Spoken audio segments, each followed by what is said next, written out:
Hello, രാവിലെ ഒരു trip പണിയൊക്കെ കഴിഞ്ഞിട്ട് ഉച്ചയ്ക്കുള്ള പരിപാടികൾ തുടങ്ങാമെന്ന് കരുതി. ഇത് ഇന്നലെ തന്നെ റെഡിയാക്കി വെച്ചിട്ടുണ്ടായിരുന്നു മുരിങ്ങയില കേട്ടോ. അപ്പോൾ മക്കൾക്കൊക്കെ ഇഷ്ടമാണ്. അപ്പോൾ അതൊരു ബോക്സിലാക്കി ഇന്നലെ റെഡിയാക്കി വെച്ചതാണ്. അപ്പോൾ രാവിലെ അതങ്ങ് റെഡിയാക്കാമെന്ന് കരുതി. ബ്രേക്ക്ഫാസ്റ്റൊക്കെ കഴിഞ്ഞു കേട്ടോ. ഇനി ഉച്ചയ്ക്കുള്ള പരിപാടികളാണ്. ചോറ് തിളപ്പിച്ച് വെച്ചിട്ടുണ്ട്. അപ്പോൾ അത് കഴിഞ്ഞിട്ട് കുറച്ച് ചക്ക റെഡിയാക്കി ഫ്രിഡ്ജിൽ വെച്ചിട്ടുണ്ടായിരുന്നു. അതും രാവിലെ അന്നങ്ങ് വറ്റിലുണ്ടാക്കാമെന്ന് കരുതി കേട്ടോ. അത് ആ വറ്റിലുണ്ടാക്കുന്നതിന് വേണ്ടി റെഡിയാക്കി അതും ഞാൻ വെച്ചിട്ടുണ്ടായിരുന്നതാണ്.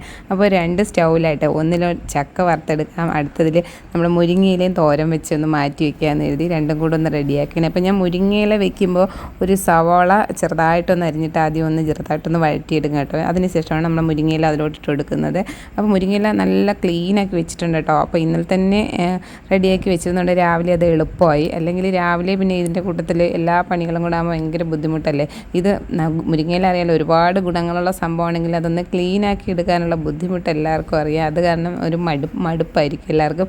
അപ്പോൾ ഇതെനിക്ക് രാവിലെ തന്നെ അന്ന് വെച്ച് മാറ്റി വയ്ക്കാൻ തോന്നിയപ്പോഴേക്കും ഇത് എണ്ണ നന്നായിട്ട് തിളച്ച് വന്നിട്ടുണ്ടായിരുന്നു. അതിലോട്ട് നമ്മുടെ ചക്ക വറ്റിൽ വേണ്ടിയിട്ട് ചക്ക ഇട്ട് കൊടുക്കുകയാണ്. അപ്പോൾ ഞാൻ ചക്ക ഇട്ട് കൊടുത്തതിന് ശേഷമാണ് അതിന് മുകളിലോട്ട് കുറച്ച് ഉപ്പൊന്ന് വിതറി കൊടുക്കുന്നത്. അപ്പോൾ അത് നന്നായിട്ടൊന്നത് വറുത്ത് വന്നിട്ടുണ്ട്. ഒരുപാടങ്ങ് കരിഞ്ഞു പോയല്ലേ, കുട്ടികൾക്ക് ഇഷ്ടമായില്ല. അപ്പോൾ ചെറിയൊരു കളർ വന്നപ്പോൾ തന്നെ എടുക്കണമെന്ന് കരുതിയിട്ട് ഞാൻ ഇടയ്ക്ക് എന്തോ ഒരു പണിയിലായിട്ട് അത് കുറച്ചങ്ങ് മൂത്ത് പോയിട്ടുണ്ടായിരുന്നു. അപ്പോൾ ഞാൻ കരുതി ഇനി ഒരു ട്രിപ്പ് ഇടാനുണ്ട്, അപ്പോൾ അതെങ്കിലും ഒന്ന് നന്നായിട്ട് ഒരു ലൈറ്റ് കളറിൽ എടുക്കണമെന്ന് വിചാരിച്ചിട്ട് കൊടുത്തതാണ്. അപ്പോൾ അതിൻ്റെ ഞാൻ ആ മുരിങ്ങയിലയിൽ ഇടാൻ വേണ്ടിയിട്ടുള്ള എന്തായാലും കുറച്ച് അരപ്പിട്ട് കൊടുക്കണമല്ലോ. അപ്പോൾ തേങ്ങ ഇല്ലാത്തത് കാരണം തേങ്ങ പൊതിച്ചെടുക്കാൻ വേണ്ടിയിട്ടൊക്കെ പോയപ്പോൾ ആ ഒരു എൻ്റെ ചക്കവറ്റിൽ ആദ്യത്തെ ട്രിപ്പ് അങ്ങ് വല്ലാത്ത കളറൊക്കെ മാറിപ്പോയി. രണ്ടാമത് ഞാൻ അതേ പരുവത്തിന് റെഡിയാക്കി എടുത്തിട്ടുണ്ടായിരുന്നേ. അപ്പോൾ അതിനിടയ്ക്ക് തേങ്ങ ഒക്കെ റെഡിയാക്കി കൊണ്ടുവന്ന് മുരിങ്ങയിലോട്ട് ഇട്ടെടുത്ത് അതൊന്ന് റെഡിയാക്കി വെച്ചു. പിന്നെ എന്ത് പണിയായിട്ട് നിന്നാലും വെള്ളം കുടിക്കുന്ന കാര്യം മറക്കണ്ട കേട്ടോ. വെള്ളം ദാഹിച്ചപ്പോൾ ഞാൻ പകുതി നാരങ്ങ എടുത്ത് അതിനെ ഒന്ന് ജ്യൂസാക്കി കുടിച്ചോട്ടോ. അത്യാവശ്യം അതിനുള്ള സമയം കിട്ടിയില്ല എന്നുണ്ടെങ്കിൽ നോർമൽ വാട്ടറെങ്കിലും നമ്മൾ അഡ്ജസ്റ്റ് ചെയ്തൊന്ന് കുടിക്കുക. വെള്ളം കുടിക്കുന്നവർ എന്തായാലും മറക്കണ്ട കേട്ടോ. ഞാനിത് മിക്കവാറും എനിക്ക് അബദ്ധം പറ്റാറുണ്ട്. അപ്പോൾ ഞാനിങ്ങനെ ജ്യൂസൊക്കെ ആക്കി കുടിച്ചോണ്ടിരിക്കും. മോൾ വന്നിട്ടുണ്ടായിരുന്നു. ഒരു മാഗി പാക്കറ്റുമായിട്ടാണ് വന്നത് കേട്ടോ. ആളിന് വിശക്കുന്നു എന്ന് പറഞ്ഞിട്ട് വന്നൊരു മാഗി പാക്കറ്റുമായിട്ട് വന്ന് പെട്ടെന്ന് തന്നെ മാഗി ആക്കി എടുത്തു. എനിക്കും തന്നു കേട്ടോ. ടേസ്റ്റ് ചെയ്തപ്പോൾ സംഭവം കൊള്ളാം കേട്ടോ. വേറൊരാൾ ഉണ്ടാക്കി തരുമ്പോൾ അതിൻ്റെ ടേസ്റ്റ് ഒന്ന് വേറെയാണ്.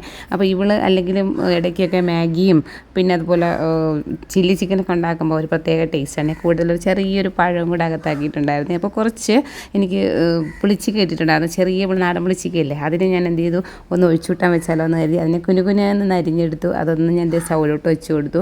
അപ്പോൾ ഇൻഡക്ഷൻ കുക്കർ ഒന്ന് എനിക്ക് ഫ്രീ ആയി കിട്ടിയപ്പോൾ അവൾ ഒന്ന് മാഗിയൊക്കെ ഉണ്ടാക്കി അങ്ങ് മാറിയപ്പോൾ അതെനിക്ക് ഫ്രീ ആയി കിട്ടിയപ്പോൾ ഞാൻ അതിലോട്ട് ചോറിട്ടിട്ടുണ്ട്. ഇപ്പോൾ ഞങ്ങൾ കുറച്ച് സോളാറിൻ്റെ ആ ഒരു പരിപാടി ചെയ്ത ശേഷം കുറേ ഐറ്റംസൊക്കെ ഇങ്ങനെ ഇൻഡക്ഷൻ കുക്കറിൽ അഡ്ജസ്റ്റ് ചെയ്യണം. എന്തായാലും കാശ് മുടക്കി സോളാർ വെച്ചതല്ലേ, അപ്പോൾ ഗ്യാസെങ്കിലും കുറച്ച് അഡ്ജസ്റ്റ് ചെയ്യാമെന്ന് എഴുതിയിട്ട് ചെയ്യുന്നതാണ്. അപ്പോൾ സ്റ്റീൽ പാത്രം നമ്മൾ യൂസ് ചെയ്യുമ്പോൾ മാത്രമല്ലേ ചെയ്യാൻ പറ്റൂ. അപ്പോൾ അതുകൊണ്ട് ഞാൻ ഈ ചോറും അങ്ങനെയുള്ള ഈ സ്റ്റീൽ പാത്രത്തിൽ ചായ ഇടലും കാര്യങ്ങളൊക്കെ ജസ്റ്റ് ഒന്ന് നമ്മൾ ഇൻഡക്ഷൻ കുക്കറിലൊന്ന് അഡ്ജസ്റ്റ് ചെയ്യുക. പിന്നെ ഞാൻ ഒഴിച്ചുവിട്ടാൻ വേണ്ടി ഒന്ന് അരച്ചെടുക്കുകയാണ്. തേങ്ങയിൽ കുറച്ച് മുളപ്പൊടി കുറച്ച് മഞ്ഞൾപ്പൊടി ഇട്ട് 2 ചെറിയ ഉള്ളി ഇട്ട് ഒന്ന് അരച്ചെടുത്താൽ ആ പുളിച്ചിക്ക് ചെറുതായിട്ടൊന്ന് അരിഞ്ഞിട്ട് കൊടുത്ത് അത് വെന്ത് കഴിയുമ്പോൾ ഉപ്പും ചേർത്തിട്ട് നമ്മൾ ഈ അരപ്പൊന്നിട്ട് മിക്സ് ചെയ്തെടുത്ത് അതിലോട്ട് ഇത്തിരി കടുക് തളിച്ചുമിട്ട് കഴിഞ്ഞാൽ നല്ല അടിപൊളി ഒഴിച്ചു വിട്ടാൻ റെഡിയാണ് കേട്ടോ. ചെറിയൊരു പുളിയും കാര്യങ്ങളൊക്കെ ആയിട്ട് ചെറിയൊരു എരിവൊക്കെ ആകുമ്പോൾ നല്ല ടേസ്റ്റാണ്. മാങ്ങ ഒഴിച്ചു വിട്ടാൻ വെക്കും പോലെയൊന്നും ആയില്ല, എന്നാലും നല്ലൊരു പ്രത്യേക ടേസ്റ്റുള്ള പുളിച്ചിക്കയുടെ ടേസ്റ്റ് അറിയാമല്ലോ.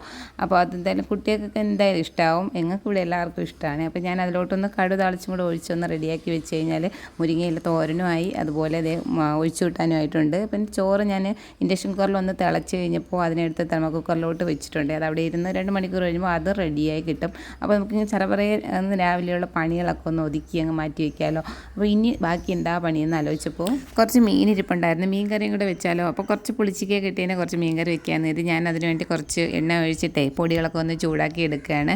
മുളക് പൊടിയും മഞ്ഞൾപ്പൊടിയും മല്ലിപ്പൊടിയും ഒക്കെ ഒന്ന് ചെറുതായിട്ടൊന്ന് ചൂടാക്കി തേങ്ങയും കൂടെ ലാസ്റ്റ് അതിലോട്ടിട്ട് ജസ്റ്റ് ഒന്ന് മിക്സ് ചെയ്തെടുക്കും. ഒരുപാടങ്ങ് തേങ്ങ മൂപ്പിക്കത്തൊന്നുമില്ല, ഓഫ് ചെയ്തിട്ടാണ് ആ തേങ്ങ ഇട്ടൊന്ന് മൂപ്പിച്ചെടുക്കുന്നത്. ചെറിയൊരു ചൂര മീനുണ്ടായിരുന്നു, അതിനൊന്ന് റെഡിയാക്കാമെന്ന് കരുതി. അപ്പോൾ ചൂരയ്ക്കൊക്കെ അരയ്ക്കും വേണ്ടി ഇതുപോലൊന്ന് ചൂടാക്കി എടുക്കുന്നത്. അപ്പോൾ ഞാൻ ആ ഒരു പാത്രം ഒന്ന് ഒഴിച്ചെടുത്തിട്ട് അതിലോട്ട് തന്നെ മീൻ കറി വെച്ചിട്ടുണ്ടായിരുന്നു.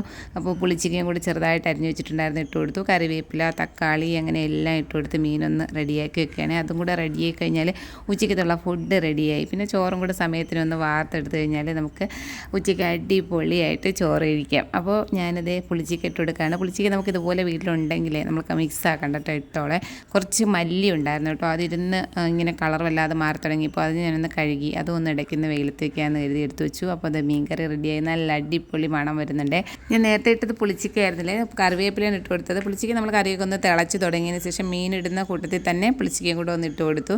പിന്നെ ഞാൻ തെർമൽ കുക്കറിൽ വെച്ചിട്ടുണ്ടായിരുന്ന ചോറെടുത്ത് ജസ്റ്റ് നോക്കിയപ്പോൾ ഇച്ചിരി കൂടെ വേവാനുണ്ട്. അപ്പോൾ ചെറിയൊരു തിളയും കൂടെ വന്നു കഴിയുമ്പോൾ ചോറ് റെഡിയാവും. അപ്പോൾ ചോറും വാർത്തിടാമെന്ന് എഴുതിയപ്പോൾ ഉച്ചയ്ക്കുള്ള എല്ലാ കാര്യങ്ങളും റെഡിയായി. ഇനി ഒന്നങ്ങ് കഴിച്ചാൽ മാത്രം മതി. അങ്ങനെ അടിപൊളി മീൻകറി വെച്ചിട്ടുണ്ടായിരുന്നു. അതിൻ്റെ ഒരു കളർ തന്നെ കണ്ടില്ലേ, നല്ല സൂപ്പർ ടേസ്റ്റും ഉണ്ടായിരുന്നു കേട്ടോ. പിന്നെ മുരിങ്ങയില അത് റെഡിയാക്കിയിട്ടുണ്ട്. പിന്നെ പുളിച്ചിക്ക് ഇട്ടിട്ടുള്ള ഒഴിച്ചുകൂട്ടാൻ അതും കൂടെ ആയപ്പോൾ ഉച്ചയ്ക്കത്തെ ഊണ് എന്തായാലും കുശാലാക്കാമെന്ന് കരുതി.